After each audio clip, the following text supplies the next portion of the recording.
How did you get into radio? Radio, people teased me before when I was a coach. They said I talk good English, good Swahili. Maybe I'm good for radio or TV. And I just found myself there. I mean, Carol Radul one day made a call to me. And I'm very lucky because that time I knew breweries, Tusker were going to fire me. So actually I got a job before I was fired. So I've never had a gap where I've been jobless. So that's how I got into radio. So which year was it?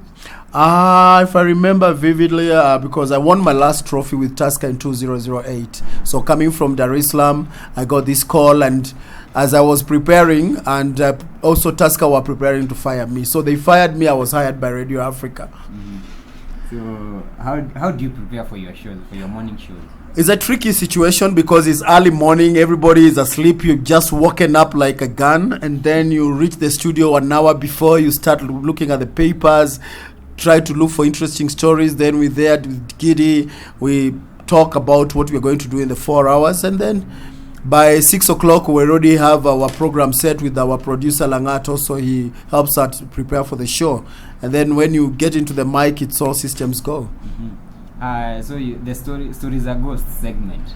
Yeah. How are they inspired by real time stories, or well, how do you get the stories? Ghost stories is happenings of events. I mean, these are true stories. Sometimes I tell Gidi, I'm telling you true stories. He thinks I'm joking, but as true stories. So it's things that happen in and outside the country. I mean, sometimes I read from the Facebook, sometimes I'm told by my friends. So it's from different sources that I get the ghost stories. But most of them, apparently, they are true stories. So describe Gidi, your co-host, in 5 words. Intelligent, very intelligent, a dictator, silly at times, and also a very brilliant chap in terms of organization, but also he can be a pain. But I love that. Sometimes he puts me under pressure, but he's known how to get the best out of me. When he puts me under pressure, then he knows that that's when I can do my best. So it's a good combination. I like working with him, with his stupidity.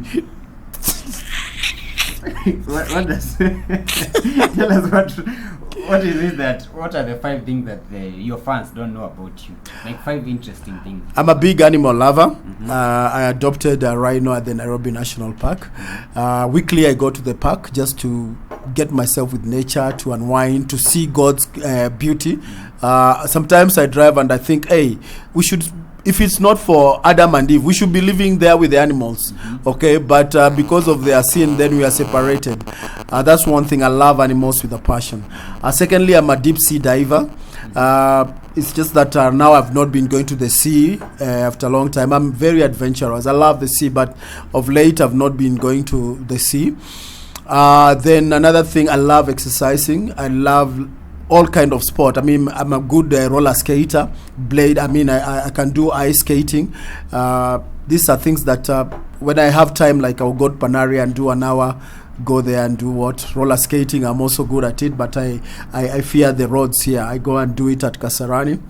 What else am I good at? Cooking. I'm a good chef. My best meal to cook is fish and ugali. That one I can do like with closing my eyes. So those are things that are really fantastic, that fancy me. Those are 4 things. What is the 5th thing that I love, really? I love music. I love playing the flute. I do drums.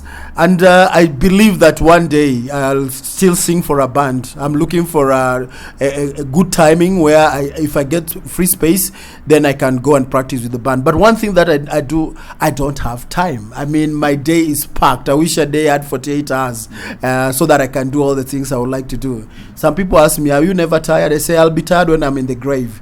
That's the end of the world. But when you are living, you can do as much as you want. So describe your weekend. How do you spend your weekend? Like, let's say you don't have a planned schedule, like you don't have games, maybe. In fact, I had the first free weekend of my life, and at least with this confusion of FKF, KPL, then I was able to know that there is life after football. I mean, I've attended my nephew's birthday party. It was fun.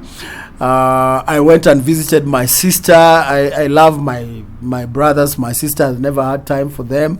Then I also I'm in a chama. So this weekend it was my chama. People came home, I cooked. Then we sat there, we talk about other issues, investment and all that. I can never be free. When I'm free, I'm training. And if I'm not, then I'm sleeping. But I love being busy 24/7.